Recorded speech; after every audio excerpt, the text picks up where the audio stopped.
بیګا په پی اس ال کې کویټا ګلیډیټر یو بایلل میچ وګټلو او کراچي کینګ له یو ناقابل شکست ورکو. یو داسې میچ چې کراچي کینګ په ډېر خریدم کې روانو.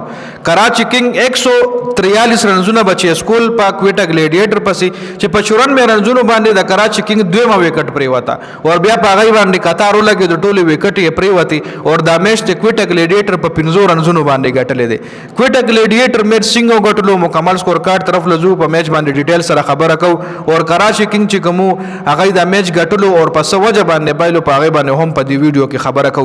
تاسو له پسرین باندې ښکار نو منه بیټینګ ساوث شکیل کړی دی چې دای بیټینګ ټاپ آرډر کمپلیټلی ناکام شوی دی. ساوث شکیل خپل کپتان نه په او بالو شپږ رنزونه فین ایلن په ډومبني بال باندې ورشوي چون کې یو ډېر ښه بیټسمن دی د نیوزیلند یو ښه اوپنر دی زبردست بیټینګ د پاکستان خلاف د همیشه ښه بیټینګ کړی دی. رایل راسو 9 بال 10 رنزونه جوړ کړی دي. کوشال مینډرز ور سره سکور کړی دی په 22 بالو 36 رنزونه د جوړ کړی دي.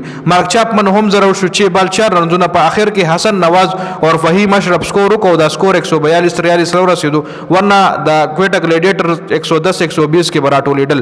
حسن نواز په 34 بال 45 رنزونه اور فهیم اشرف زبردست اننګز کړي په 27 بالو 43 رنزونه جوړ کړي دي. محمد وسیم فاس بادر په 4 بالو 1 رنزونه. محمد عامر بالر چې کم نه پړمبني بال او شوی دی. خورم شهزاد 3 بال 1 اور ابرار احمد 4 بال 2 نټ آؤٹ پاتې شوی دی. د کراچي کینګ له طرف میر حمزه زبردست بالینګ کړی دی 4 اوور کې 24 رنزونه 2 وکټې. حسن علي ټولو نه بالینګ کړي 3.3 اوور کې 33 رنزونه اور 3 وکټې. محمد نبی 4 اوور کې 7 وکټه. خوشدل شاه یو اوور کړي 12 رنزونه ورکړي بل اوور نه دی کړي. فواد علي 3 اوور 19 وکټه اور عباس افریدي 4 اوور 31 2 وکټې. ټولو بالرانو د کراچي کینګ ښه بالینګ کړي دی. کراچي کینګ ته 143 ټارګټ ملو شو.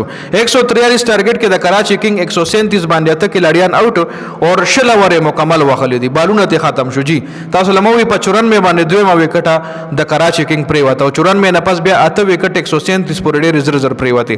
ټیم ډیوډ وارنر چې کوم دی کپتان صاحب 4 بال 4 رنزونه کړی دي. ټیم سایفرټ 26 بال 47 رنزونه جوړ کړی دي. جیمز وینس 29 بال 30. شان مسعود 17 بال 9. عمر یوسف 13 بال 11.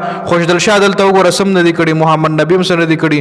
عباس افریدي هم په 0 شوی دی. حسن علي اخر کې سکور کو د میچ لګ ورجوخ کو 13 بال 24 رنزونه حسن علي جوړ کړي چې نټ آؤټ هم پاتې شوی دی. میر حمزه 5 بال 3 رنزونه جوړ کړي دي. کومه ښکته وګورو د کویټا ګلیډیټر بالینګ وګورو نو کویټا ګلیډیټر د طرف محمد عامر 4 اوور 26 2 وکټې ښه بالینګ کړي دي. خورم شهزاد 4 اوور 31 2 وکټې. ابرار 4 اوور 15 زبردست بالینګ ابرار هم کړي دي. محمد وسیم جونیئر هم ښه بالینګ کړي 4 اوور 22 2 وکټې. فهیم اشرف 2 اوور 30 ډیر زیات ایکسپیرینس بالینګ فهیم اشرف کړی دی.